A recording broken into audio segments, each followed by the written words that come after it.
Pittsburgh's source for power. I love it. Power of Gospel with Brother Marlon. All right.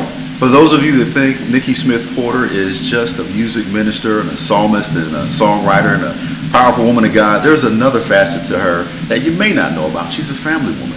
And right now we're here with the Porter's Pastor Ray. And little Ray. Hi, Mr. Marlon. How Hi. you doing, buddy? Good. That's good. I'm just playing a story. Oh, okay. This one.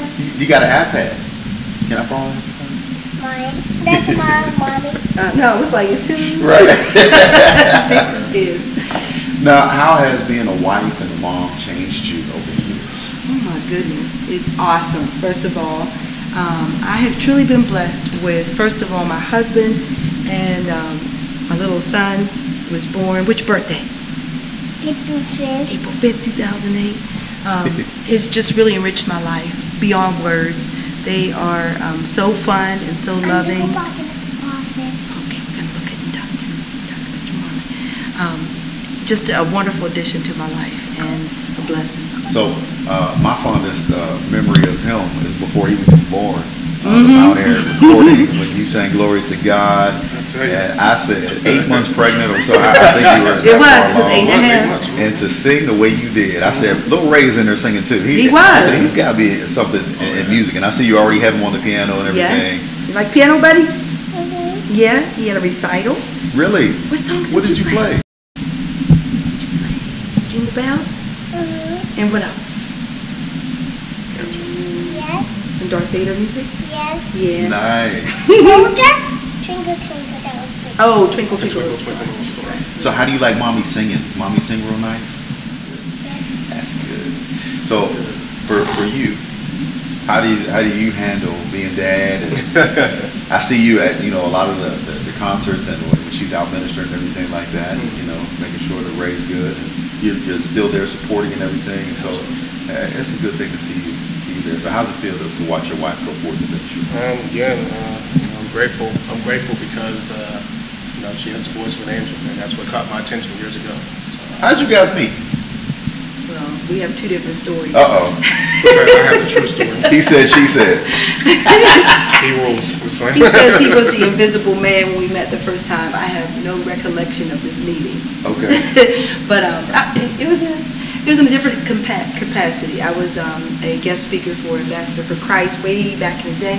When I was a student at Duquesne, he was a student at Pitt, and I came to speak, and that's where he said we first met. But even prior to that, I would bring students to Pentecostal Temple.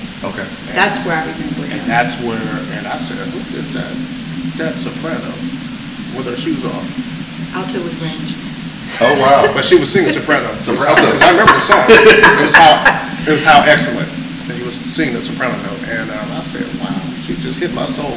Hit my, something about it that just can get your attention. And I said, she is anointed. And I knew a couple of folks that were friends with her. And she, again, came out to the functions, even messed with the piano. How about that back then? Wow. And I was like, she knows how to play. And then someone said, no, she's just messing around. I said, no, she knows how to play. Eventually, she's going to play. So I used to envision that. Okay. That she was going to eventually play the piano to be an extension to her ministry. So what eventually we ended up connecting, and I guess she knew I could sing.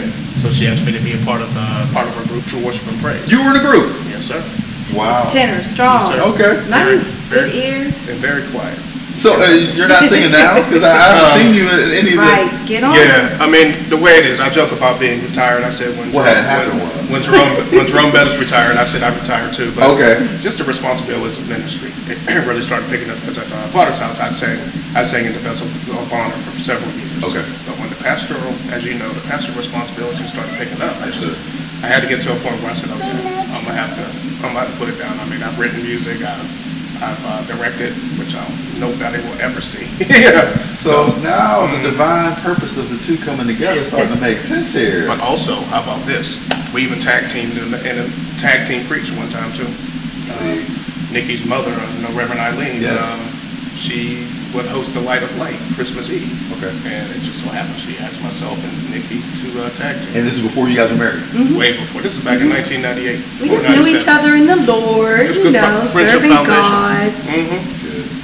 And I said, it didn't, in 2000, and at that time, because my responsibilities, I couldn't commit to true worship and praise. I said, they had a 10th anniversary concert. So I was like, yes, I would go. It was at Bishop Dillingham's church. And that's when the Lord started showing me, what are you looking for in a wife?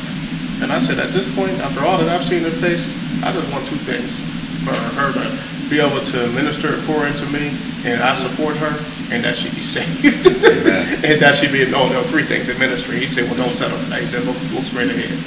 And he showed me Nikki, and I was like, yeah, right. Then 2 years later, he fulfilled it. He confirmed it, and it manifested 2 years later, and it's a blessing. I mean, and I believe we got married the same year, 2006. Yes, it's a great year. That's right, great year. So, I'm definitely honored to just be a support. I'm honored to be a positive influence, because again, we've seen cases where spouses not. I mean, and it's ridiculous when you see spouses not supporting because of things in here, because of insecurities or jealousy. How can you be jealous of the one that you love? You know, so I'm there 100%. I'm very proud of her. Very proud of her. I can remember a family member came over to my house one time. We decided to add on another facet to our business. We decided to do photography, and we started out with a normal living room.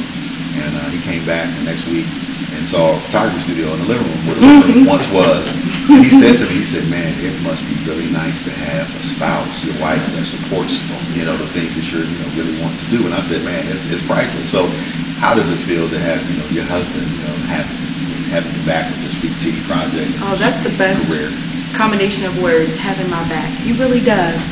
He is my biggest prayer support and encourager, and in the arts and ministry, sometimes things don't go the way you want them to go. People don't quite do what you need them to do. Right, yes. And he's so optimistic, and always just going back to, well, this is what the Lord gave you.